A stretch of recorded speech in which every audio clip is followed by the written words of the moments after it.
வணக்கம்மா, உங்க பேரு, இந்த ஃபார்ம் எங்க இருக்கு அப்படிங்கறத சொல்லுங்களேன். என்னோட நேம் வந்துட்டு கீர்த்திகாங்க. இதோட நேம் வந்துட்டு ஃபார்மோட நேம் கவி ஃபார்ம்ங்க. இது வந்து எந்த சைடில் இருக்குன்னா மதுக்கரை சைடில் இருக்குதுங்க. ஓகே.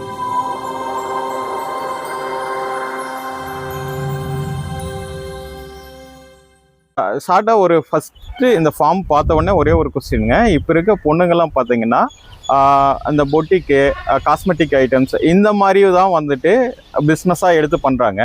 நீங்கள் வந்துட்டு ஒரு கோழி பண்ணையாக வச்சு பண்ணணுங்கிற ஐடியா ஏன் வந்துச்சு? எதனால் இந்த இன்ட்ரெஸ்ட் வந்தது? இந்த நார்மல் டேஸ் இந்த ரோட்டில் கடையில் வந்துட்டு சிக்ஸ் விற்றுட்டு போவாங்க பார்த்தீங்களா, அது மேலே வந்த ஆர்வம் தான்.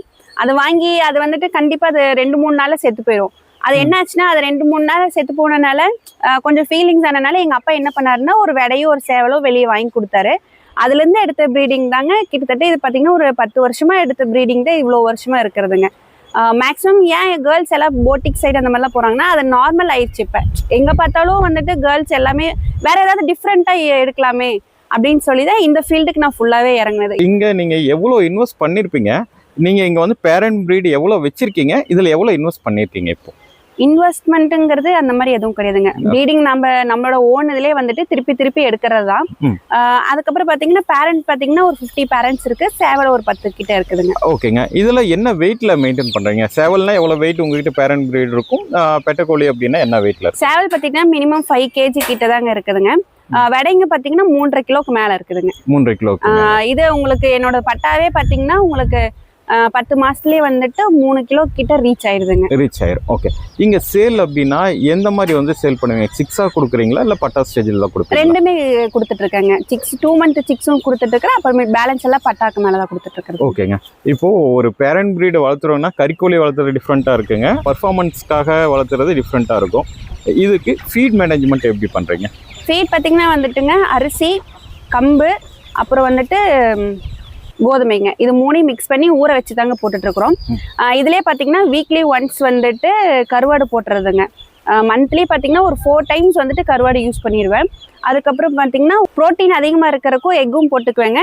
அப்புறம் மேக்ஸிமம் மிம்ரால் டானிக் வந்துட்டு ரொம்ப யூஸ் பண்ணுறது. இந்த சிக்கா இந்த நோயில் வரும் பார்த்தீங்களா, அது வந்துட்டு அதில் மெயின்டைன் ஆயிடுதுங்க. ஓகேங்க. நீங்கள் அந்த நோய்க்காக அந்த டானிக் சொன்னீங்க இல்லைங்களா? ஆக்சுவலாக மெடிசன்ஸ்னால் எந்த மாதிரி வந்துட்டு யூஸ் பண்ணுறீங்க? பேரண்ட் ப்ரீடுக்கு சிக்ஸ் தனியாக பேசிக்கலாம். பேரண்ட் ப்ரீடுக்கு பேரண்ட்டுக்கு வந்துட்டு மோஸ்ட்லி எந்த எஃபெக்டும் வந்ததில்லை எனக்கு. மேக்ஸிமம் வெள்ளை கழிச்சல் தான் இந்த இதில் வருதுங்க. எனக்கு முன்னாடி பார்த்தீங்கன்னா மந்த்லி வெள்ளை கழிச்சல் வந்துட்டு ரிப்பீட்டடாக வந்துகிட்டே இருந்துச்சு. அது வந்துட்டு எதனாலேன்னு சொல்லி பார்த்துட்டே இருக்கும்போது இந்த காற்று அதிகமாக வந்து படுறதுனால தான் உங்களுக்கு அந்த இதே வந்ததுங்க. ஃபுல்லாக கவர் பண்ணி பார்த்தேன். கிட்டத்தட்ட ஒரு 1 இயர் கிட்ட வெள்ளை கழிச்சலே வரலைங்க. ஃபுல்லாக கவர் பண்ணுறதுனால என்ன டயர்டாக இருந்தாலும் எப்படியா இருந்தாலும் ஈவினிங் வந்துட்டு கண்டிப்பாக கோழிங்களுக்கு வந்து க்ளோஸ் பண்ணிடுவாங்க ஃபுல்லாகவே, காற்று உள்ள போகாம இருக்கிறதுக்கு. ஓகேங்க. வெள்ளை கழிச்சல் வந்துருச்சு அப்படிங்கிறத ஸ்டார்டிங் ஸ்டேஜில் எப்படி ஐடென்டிஃபை பண்றீங்க? ஸ்டார்டிங்லேயே பார்த்தீங்கன்னா உங்களுக்கு சில கோழிங்க ஆக்டிவா இருக்கும், சில கோழிங்க ஆக்டிவ் இல்லாம இருக்குங்க. ஆக்டிவ் இல்லாதனா சோர்ந்து போயிருக்குங்க. அதோட பாத்ரூம் வச்சு நம்ம கண்டுபிடிச்சிக்கலாங்க. சோர்வா இருந்துச்சுன்னா கொஞ்சம் ரொம்ப இதாயிடுச்சுன்னு அர்த்தம். ஆக்டிவா இருந்துச்சுன்னா நம்ம சீக்கிரம் இது பண்ணிக்கலாங்க. 2 டேஸ்லேயே கப்பத்தலாம். ஓகேங்க. இப்போ சிக்ஸ் நீங்க வந்துட்டு இங்க சேல் பண்றதும் ஒரு இதை சொல்லியிருக்கீங்க. இப்போ சிக்ஸ் அப்படின்னா ஃபுல்லாவே தாய்க்கோழி மூலமா தான் அடை வச்சு பொறிக்க வைக்கிறீங்களா? இன்குபேட்டர் அந்த மாதிரி யூஸ் பண்ணிக்கிறீங்களா? கோழியில அடை வச்சு தாங்க மேக்ஸிமம் கொடுத்துட்டு இருக்கிறது. மேக்ஸிமம் கொடுத்துட்டு இருக்கீங்க. ஓகே. கோழியில அடை வச்சு நீங்க சிக்ஸ் பொறிச்ச உடனே அந்த 30 டேஸ் மெயினாக வந்துட்டு பார்ப்பாங்க. அதை இறப்பு விகிதம் பார்த்தீங்கன்னா அந்த 30 நாளுக்குள்ள அதிகபட்சம் இருக்கும். அந்த 30 நாள் எப்படி மெயின்டைன் பண்ணி எடுத்துட்டு வரீங்க? 30 நாள் பார்த்தீங்கன்னா ஃபுல் கண்ட்ரோல் மெயின்டெனன்ஸ் வந்துட்டு எப்படின்னா டே 1ல இருந்து பார்த்தீங்கன்னா 2 டேஸ்க்கு வந்துட்டு கருப்பட்டி தண்ணி வைக்கிறதுங்க. அதுக்கப்புறம் F1, லசோட்டா, ஃபவுல் பாக்ஸ் எல்லாமே கொடுக்குறதுங்க. IBD இது எல்லாமே R2B இன்ஜெக்ஷன் எல்லாமே 2 மந்த் கிட்ட எல்லா இன்ஜெக்ஷனும் போட்டுறது. அதுக்கப்புறம் ஃபீடில் கண்டிப்பாக வந்துட்டு நம்ம வீக்லி ஒன்ஸ் வந்துட்டு விம்ரால் டானிக்கு இந்த ஆஸ்ட்ரிச் டானிக் வந்துட்டு மிக்ஸ் பண்ணணுங்க. எவ்வளோ நாளுக்கு அப்புறம் இந்த டானிக் யூஸ் பண்ண ஆரம்பிக்கிறீங்க? இந்த டானிக் வந்துட்டு பார்த்தீங்கன்னா ஒரு 15 நாள் கழிச்சு கண்டிப்பாக சிக்ஸுக்கு வைக்கணுங்க. ஏன்னா இந்த இப்போ வர காலத்தில் பார்த்தீங்கன்னா இந்த சுக்க நோய் வந்துட்டு எல்லாத்துக்குமே அஃபெக்ட் ஆகுதுங்க. அது வந்துட்டு என்னன்னா இந்த அந்த டானிக் வந்து நம்ம ப்ரோட்டீன் இல்லாதனால அந்த ஃபீட்ல பார்த்தீங்கன்னா இந்த ஸ்டார்டர் ப்ரீ ஸ்டார்டர் எல்லாம் வந்துட்டு ப்ரோட்டீன் இருக்குன்னு தான் சொல்லுவாங்க. ஆனால் அந்த அளவுக்கு இருக்குமா நம்மளுக்கு தெரியாது. நம்ம மிக்ஸ் பண்ணுறதுலாம் நம்ம பார்க்கறது இல்லை இல்லைங்களா? அதனால கண்டிப்பாக இந்த 2 டானிக் நம்ம மிக்ஸ் பண்ணோம்னா உங்களுக்கு அந்த சுக்கா நோய் வராமல் இருக்குங்க. மேக்ஸிமம் வந்துருச்சு அப்படின்னாலும் நம்ம எக்கு கொடுத்தலாம். மேக்ஸிமம் ஒரு 50% அதெல்லாம் காப்பாற்ற முடியுங்க. அதுக்கு மேல போயிடுச்சுன்னா எதுவுமே பண்ண முடியாது. ஓகேங்க. நீங்க உங்க ஒரு 12 முட்டை வச்சு பொரிக்க வைக்கிறீங்கன்னா ஒரு 90% ஒரு 10 முட்டை பொரிக்குதுன்னு ஆமாங்க. வச்சுக்கோங்க. நீங்க ஒரு 1 மாசம் 2 மாசம் 3 மாசம் இந்த டைம் பீரியட்ல எவ்வளவு சிக்ஸ் வந்து காப்பாத்தி உங்களால கொண்டு வர முடியுதுங்க அவரேஜா? மேக்ஸிமம் பாத்தீங்கன்னா ஒரு 120 சிக்ஸ் கிட்ட பொறைக்குங்க. ஒரு 100 சிக்ஸுக்கு மேல வந்துட்டு என்னால காப்பாத்தி நான் மந்த்லி ஒரு 100 சிக்ஸ் இதாகுங்க. ஓகே. அந்த 20 சிக்ஸ் எப்படி இருந்தாலும் உங்களுக்கு வேஸ்டேஜ் ஆகுது. அது எதனால வேஸ்டேஜ் ஆகுதுன்னு உங்களால ஐடென்டிஃபை பண்ண முடிஞ்சதுங்களா? எதுன்னு பாத்தீங்கன்னா அது வந்துட்டு பர்த் ஆகும் போதே சிலது வந்துட்டு உள்ள இருக்கிற கரு வந்து ஒழுங்கா கூடாம இருக்குங்க. அதுல வந்துட்டு ஒரு 2-3 போகும் வச்சுக்கோங்களேன். அது ஸ்டார்டிங்லேயே போயிடும். அதுக்கப்புறம் வந்துட்டு ஊக்கம் இல்லாம இருக்கும் பாத்தீங்களா சிக்ஸ், சின்னதுலயே அது இருக்கிறது வந்துட்டு அது வளரவே வளராதுங்க. அந்த மாதிரி மட்டும்தான் போகுதே ஒழிய இந்த சளி இந்த மாதிரிலாம் வந்ததெல்லாம் எதுவுமே கிடையாது. எதுவும் கிடையாது. ஓகே. இப்போ நீங்க சேவல் சூஸ் பண்றீங்க இல்லைங்க, ஒரு சேவலா சூஸ் பண்றப்போ எவ்வளவு மந்த்ல வந்துட்டு அது பேரண்ட் பிரீடுக்காக அதை சூஸ் பண்ண ஆரம்பிப்பீங்க? எவ்வளவு மந்த் ஆனா ஒரு 1 இயருக்கு அப்புறமா இல்ல அதுக்கு முன்னாடியே வந்துட்டு அதை வந்து ப்ரீடிங்காக யூஸ் பண்ணிடுவீங்களா? அது எவ்வளவு வெயிட் கெயின் ஆனதுக்கு அப்புறம் அதை பேரண்ட் பிரீட்க்கு எடுத்து மேக்ஸிமம் நான் வந்துட்டு ஒரு 4.5க்கு மேலதான் சூஸ் பண்றதுங்க. ஏன்னா சிக்ஸ் நம்மளுக்கு ஊக்கமா வேணும், கொடுக்குற கஸ்டமர் வாங்குறவங்களுக்கும் ஊக்கமா நம்ம கொடுக்கணுங்க.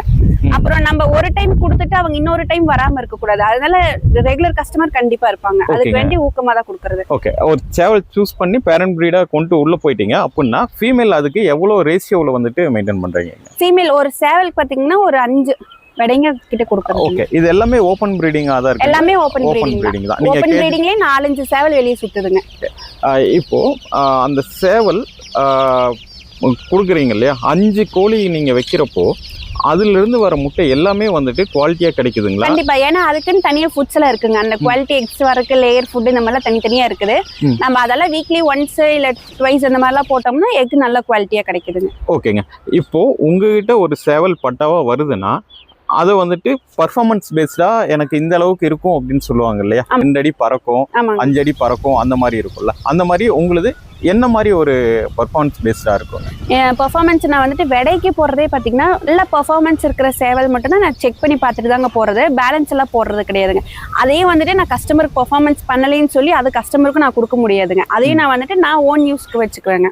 ஓகே. ஓகேங்க. இப்போ நீங்க வெளியில இருந்து ஏதாவது சேவல் எடுப்பீங்களா இல்ல எல்லாமே உங்க ஹோம் பிரீட் மட்டும் தானே? என்னது எல்லாமே ஓன் பிரீட் தான். என்னோட சேவலுக்கு வந்துட்டு என்னோட சேம் விடையை போட முடியாதுங்க. அதனால என்ன பண்ணுவேன்னா விடையை மட்டும் வெளியிருந்து எடுப்பேங்க. நைட் அடையிறதுக்குன்னு ஒரு செட்டப் வச்சிருக்கீங்க இல்லையா? இதுல உங்களுக்கு மத்த இது ஏன்னா இது ஃபுல்லா வந்துட்டு பாத்தீங்கன்னா வெளியில இருந்து என்ன வேணாலும் வரலாம். ஆமாங்க. அப்படி ஏதாச்சும் உங்களுக்கு பாதிப்பு ஆயிருக்குங்களா இங்க? கண்டிப்பா இருக்குங்க. நாயோட பிரச்சனையும் இருக்குதுங்க. அப்புறம் பாம்போடதும் இருக்குதுங்க. ஓகே. ஓகே. ஓகே. அதுக்கு ஏதாச்சும் சேஃப்டி அந்த மாதிரி ஏதாச்சும் ட்ரை அது நம்ம எதுவுமே பண்ண முடியாது. அது இயற்கை தாங்க. அது எதுவும் பண்ண முடியாது. எதுவும் பண்ணல. ஓகே. இப்போ நீங்க ஒரு சிக்ஸா எடுத்துக்கிட்டு வரீங்க அப்படின்னா அந்த சிக்ஸை 1 மாசத்துக்கு அப்புறம் ஒரு சில இது வந்துட்டு வெயிட் கம்மியாகும், ஒரு சில இது அதை ஏதாச்சும் க்ரோத் பண்றதுக்கு தனியா ஏதாச்சும் தீவனம் அந்த மாதிரி ட்ரை பண்றீங்களா? அதுக்கு வெயிட் கம்மியா அது வந்து சின்னதுலயே எக் வந்துட்டு சின்னதுலயே அது பிறக்கிறது வந்துட்டு நம்ம எதுவுமே பண்ண முடியாதுங்க. சில இது வந்துட்டு வெயிட் கெயினே ஆகாது. கொஞ்சம் மேக்ஸிமம் ஒரு 2-3 கொஞ்சம் ஈக்குவல் அப்படி இருந்துச்சுன்னா நம்ம எக் அந்த மாதிரிலாம் கொடுத்தோம்னு வச்சுக்கோங்களேன், உங்களுக்கு நல்லா வெயிட் கெயின் ஆயிரும். ஓகேங்க. கருவாடு இந்த மாதிரிலாம் யூஸ் பண்றோம். ஓகே. உங்ககிட்ட இருக்க பேரண்ட்ல வர தாய்க்கோழிங்க மேக்ஸிமம் எவ்வளவு முட்டை வந்துட்டு வைக்குதுங்க? 15 முட்டை கிட்ட வைக்குதுங்க. 15 முட்டை கிட்ட வைக்குது. நீங்க அடை வைக்கிறது எவ்வளவு முட்டை வைப்பீங்க? அடை பாத்தீங்கன்னா ஒரு 20க்குள்ள வைப்பாங்க. ரொம்ப மேக்ஸிமம் ஒரு கோழிக்கு வச்சிருக்காங்க.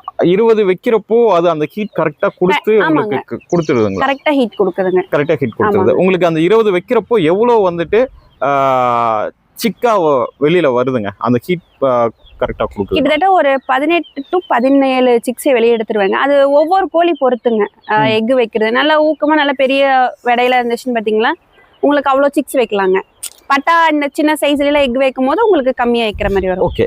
ஊக்கமா பெரிய விடையா இருந்ததுன்னா அது முட்டையை உடைக்கிற இதுவும் அதுக்கு இருக்கும் இல்லைங்களா? அந்த வெயிட் அதிகமா இருக்கிறப்போ அது அந்த மாதிரி டேமேஜ் எதுவும் ஆகுறது இல்ல? அந்த மாதிரிலாம் எதுவும் பண்றது இல்ல. நம்ம கரெக்டா இந்த வைக்கோல் இதெல்லாம் போட்டு நீட்டா வைக்கிறதுனால எந்த ஏதோ பிரச்சனையும் வராதில்ல. ஓகே. இந்த வைக்கோல் போட்டு அடை வைக்கிறதுனால சொல்றேன். என் வீட்டுல வைக்கிற கோழி பாத்தீங்கன்னா அந்த வைக்கோல்ல சின்ன சின்ன நெல் இருக்கும். ஆமாங்க. அதை பொறுக்கிறதுக்காக மொத்த முட்டையும் வெளியில தள்ளிடுது. ஓ. அந்த மாதிரி ஏதாச்சும் இல்ல அந்த மாதிரி இல்ல, என்னது வந்துட்டு ஒரு நெல்லு கூட பார்க்க முடியாது, ஃபுல்லா கிளீனான கிளீனை எடுத்துட்டு நீங்க வைக்கோல் மட்டும் தான் வைக்கிறீங்க. ஓகே. ஆனாலும் என் வீட்டுல இருக்கிற முட்டையை ஃபுல்லா டேமேஜ் பண்ணி சில பேர் மண்ணுல வைப்பாங்க. மண்ணுல படும்போது அது என்ன ஆகும்னா அந்த சிக்ஸ் வெளியே வரும்போது அந்த மண் இருக்கு பாத்தீங்கன்னா அது என்ன ஆகும்னா அந்த கண்ணு இதெல்லாம் ஒட்டும் போது அது என்ன ஆகும்னா அந்த மூச்சு விடும் போது அந்த மண் வந்து உள்ள போய் அடைச்சுக்குது. சோ நீங்க மண்ணை சொல்றீங்களா மணல் சொல்றீங்களா? மண் சொல்றேன். மண் நார்மலா மண்ணை வந்து கொஞ்சம் கல்ல க்ளீன் பண்ணிட்டு வைப்பாங்க. அந்த மணல் என்ன ஆகும்னா அந்த மூக்கு எல்லாம் போய் அடைச்சதுனால அதுலயே வந்துட்டு சிக்ஸ் இறக்குறதுக்கு வாய்ப்பு இருக்கு. நம்ம வைக்கோல் அந்த மாதிரிலாம் வச்சோம்னா நம்மளுக்கு அந்த அளவுக்கு எந்த டேமேஜும் இல்லைங்க. ஓகே. கோழி வெயிட்டா இருந்தா கூட அது ஒரு ஸ்ப்ரிங் மாதிரி ஆக்ட் பண்ணி அந்த வெயிட் பேலன்ஸ் பண்ணிக்கும். இப்போ நான் வந்து உங்ககிட்ட சிக்ஸ் வாங்கிட்டு போறேன். நான் வந்துட்டு புதுசா வந்துட்டு ஃபார்ம் வைக்கணும், இல்ல கொஞ்ச நாள் கேப் விட்டு நான் வந்து வைக்கிறேன். உங்ககிட்ட சிக்ஸ் வந்துட்டு மினிமம் குவான்டிட்டி வந்து நான் எடுத்துட்டு போறேன்னு வச்சுக்கோங்க. எனக்கு என்னெல்லாம் அட்வைஸ் பண்ணி கொடுப்பீங்க? எப்படி வளர்த்தணும்னு சொல்லி கொடுப்பேங்க. வெளிமேய்ச்சல் எப்படி விடுறது, உள்ளேயே வச்சு அடைக்காம உங்களுக்கு நல்ல க்ரோத் வேணும்னா வெளியே வச்சு இது பண்றதுங்க. என்னென்ன மருந்து கொடுக்கணும், என்னென்ன பண்ணக்கூடாது, என்னென்ன பண்ணணும், இது எல்லா டீடைல்ஸ் வந்துட்டு இன்ஃபார்ம் பண்ணிடுவேன். இது சிக்ஸ் வாங்குறவங்களுக்கு மட்டும் இல்லைங்க, வாங்காதவங்களும் இருப்பாங்க பாத்தீங்களா, அவங்களும் கேட்பாங்க. அவங்களுக்கும் நம்ம வந்து நீங்க வாங்கினாதான் சொல்றேன் அப்படிலாம் கிடையாதுங்க, எல்லாத்துக்குமே நம்ம சொல்லிடுறது. ஓகேங்க. இப்போ நான் உங்ககிட்ட வந்து சிக்ஸ் வாங்கியிருக்கேன். அப்போ நான் போன உடனே தீவனம் எந்த மாதிரி வந்து ஃபாலோ பண்ணணும்னா நீங்க ஒரு சார்ட்னா அது எந்த மாதிரி சொல்லுவீங்க? பாத்தீங்கன்னா பிறந்த உடனே கொஞ்சம் ஒரு 10-15 நாள் கிட்ட வந்துட்டு ப்ரீ ஸ்டார்டர் வைக்க சொல்லுவாங்க. அதுக்கப்புறம் அது பாத்தீங்கன்னா ஸ்டார்டர் வைக்க சொல்லுவாங்க. அதுக்கப்புறம் 2 மந்த் கொஞ்சம் மேல போகும்போது லேயர் வைக்க சொல்லுவாங்க. அதுல எல்லாமே வந்துட்டு கொஞ்சம் வாட்டர் மிக்ஸ் பண்ணி நம்ம பெனஞ்சு மாதிரி வச்சோம்னா தீனி வேஸ்ட் ஆகாது, அந்த பொடி வந்துட்டு நிறைய வேஸ்ட் ஆகுங்க. அதெல்லாம் வந்துட்டு அதுல வேஸ்ட் ஆகாம இருக்குங்க. ஓகேங்க. ஓகே. மெடிசன் எந்த மாதிரி? நான் எனக்கு ஒண்ணுமே தெரியாம நான் வந்து சிக்ஸ் வாங்கிட்டு போறேன்னா எனக்கு வந்துட்டு இழப்பாகக்கூடாது. இழப்பாகாம இருந்தாதான் நான் வந்து திரும்ப உங்ககிட்ட வாங்கிட்டு போவேன். அப்போதான் அவங்களுக்கு வந்துட்டு இதுல இருந்து ப்ராஃபிட்னு தெரியும்.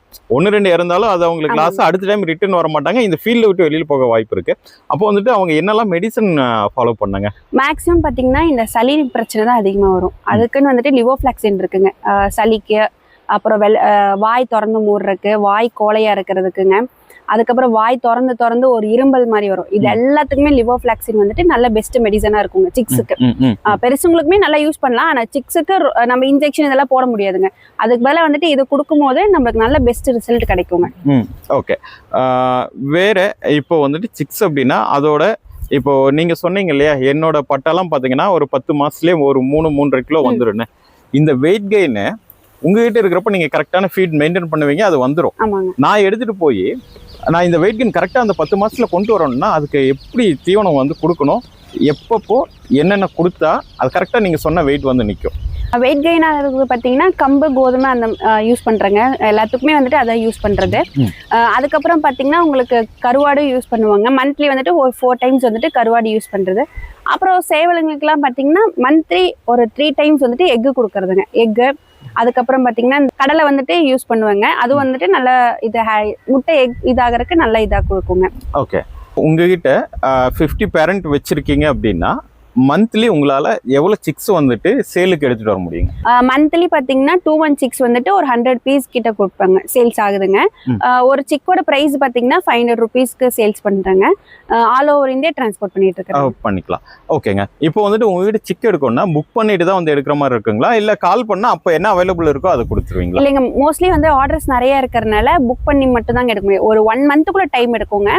ஏன்னா வந்துட்டு கோழியில அடை வச்சு தானே கொடுக்கறதுனால கொஞ்சம் 1 மந்த்துக்குள்ள மட்டும் டைம் எடுக்குங்க. ஓகேங்க.